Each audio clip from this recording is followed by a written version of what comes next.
So welcome back to seven figures club. और आज मैं बात करूंगा आपसे मैकेनिज्म ऑफ चार्ट पैटर्न के बारे में। तो पहले हम जानेंगे चार्ट पैटर्न दिखता कैसा है। ये कुछ ऐसा दिखता है। देखो यहाँ पे आपको एक पैटर्न दिख रहा होगा डब्ल्यू शेप का। ये देखो यहाँ से आ रहा है, ये नीचे फिर ऊपर गया, फिर नीचे आया, फिर ऊपर गया। तो ये डब्ल्यू शेप का चार्ट पैटर्न है। अब इसका मैकेनिज्म कैसे काम करता है ये चीज हम देखेंगे। देखो सिंपल सी बात है, कोई भी चीज होती है उसके पीछे कोई ना कोई रीजन होता है। बिना रीजन के वो चीज नहीं होती। अगर आपको लगता है कोई रीजन नहीं होता तो शायद आप उस रीजन को नहीं जानते हो। ठीक है, तो रीजन जान लो। रीजन मैं आपको बताऊंगा कैसा भी होगा। देखो यहाँ पे बुलिश ट्रेंड था, यहाँ पे प्राइजेस हाई पहुंच गए तो लोगों ने सेलिंग शुरू करी और सेलिंग की वजह से एक डाउन ट्रेंड आया। फिर यहाँ से एक अप ट्रेंड आया या प्राइजेस लो हो गए।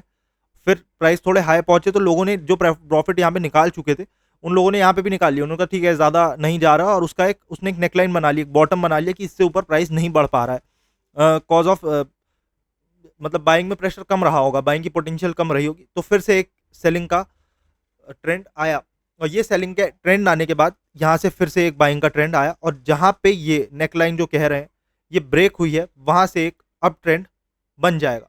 अब ये अप ट्रेंड वगैरह ये सब मैं आपको आराम से बताऊंगा जब हम पर्टिकुलर चार्ट पैटर्न की बात करेंगे। उसके पहले हम ये चार्ट पैटर्न काम कैसे कर रहा है ये देख रहे हैं। देखो यहाँ पे ये सब इमोशंस पे बेस्ड होता है। हर जो चार्ट पैटर्न है वो एक इमोशन पे बेस्ड होता है कि इमोशंस काम कैसे कर रहे हैं। तो यहाँ पे जब टॉप पे पहुंच गया भाई, यहाँ पे प्राइजेस हाई पहुंच गए, हाईएस्ट पहुंच गए, तो लोगों ने यहाँ पे सेलिंग शुरू कर दी, अपना प्रॉफिट बुक करना शुरू कर दिया। यहाँ पे ये कैंडल बनी तो लोगों को लगा लॉस हो रहा है, जिनको लगा कि लॉस हो रहा है उन्होंने और बेच दिया।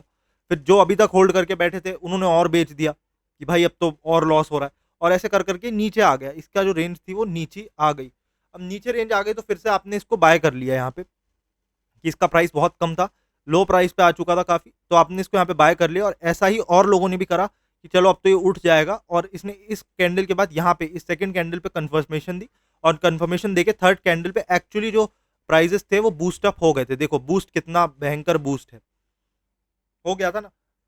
अब ये यहाँ पे पहुंचा, ये बूस्ट का जो थर्ड कैंडल थी इसका जो हाई था वो काफी ऊपर बना, और उसके बाद सेकंड कैंडल शुरू हुई। इस कैंडल में आपने देखा होगा कितना जबरदस्त डिप है, कितना जबरदस्त डिप है। लोगों ने क्या दबा के पहले सेलिंग करी है, देख रहे हो कि नीचे कितना गहरा लो बना हुआ है। उसके बाद भी पर still buying pressure still selling से ज्यादा ही था। और बाइंग का जो एबिलिटी थी अपने आप को कंसीव करने बचाने की, वो उनमें ज़्यादा थी अपने आप को प्रोटेक्ट करने की। तो उन्होंने स्टिल सेलिंग नहीं होने दी, पूरा रेड नहीं होने दिया, और यहाँ पर एक हाई बनाई जो पिछले हाई जितनी ही थी। फिर नेक्स्ट में सब जितने भी रिटेलर्स थे उनको ये लगा कि भाई अब तो ये और ऊपर नहीं जा रहा, अब यहाँ पे रेड कैंडल बननी शुरू हो गई है तो कोई फायदा नहीं है। तो मोस्टली लोगों ने यहाँ पे जाके अपना प्रॉफिट बुक कर लिया, और प्रॉफिट बुक करने के बाद यहाँ पे जब सेलिंग शुरू करी तो ये मार्केट फिर गिर गया, फिर ये लो पे आ गया। अब लोग फिर समझ गए कि ये लो पे आया, फिर यहाँ पे ग्रीन बना। जब सारा सेलिंग हो गई तो फिर भाई ग्रीन ही बनेगा कि कुछ लोग तो बाय भी कर रहे होंगे ना। तो ग्रीन कलर की एक कैंडल बनी, उसके बाद यहाँ पे इसकी विग बहुत ऊंची गई, तो उससे लगा कि भाई ये अब ऊपर जा रहा है, अब इसमें ऊपर जाने का ट्रेंड दिख रहा है। तो दिख रहा है तो इसका जो कंफर्मेशन था, सेकंड कैंडल बनी खूब हैवी सी, और इसने कंफर्म कर दिया कि हाँ भाई बाइंग में अभी भी फिर से प्रेशर आ चुका है, पोटेंशियल वापस से डेवलप हो चुका है, और ये ऊपर को भागा। अब ये ऊपर को भागा तो जहां से नीचे गिरा था वहां से एक लाइन हमने ज्वाइन कर रखी थी, ठीक है यहाँ पे। और बीच में एक जो ये आप देख रहे हो ट्रायंगल जैसी ये जो बनी हुई है एज, इसको हमने ऐसे कनेक्ट कर दिया था, ठीक है, सिंपल से इसको ऐसे कनेक्ट कर दिया था, और इसको ऐसे कनेक्ट कर दिया था यहाँ पे। अब ये चीज पहले तो नीचे आ चुकी, फिर ऊपर आ गई, अब ये यहाँ पे फिर नीचे गिरी।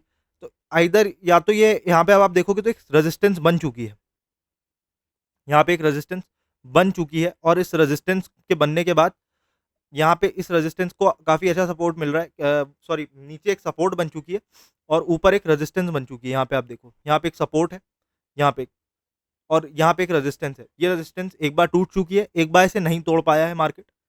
अगर ये थर्ड टाइम इसे ब्रेक कर देगा तो अपवर्ड ब्रेक करेगा, डाउनवर्ड नहीं ब्रेक करेगा। या फिर अगर इसको टच करा तो टच करके नीचे आएगा।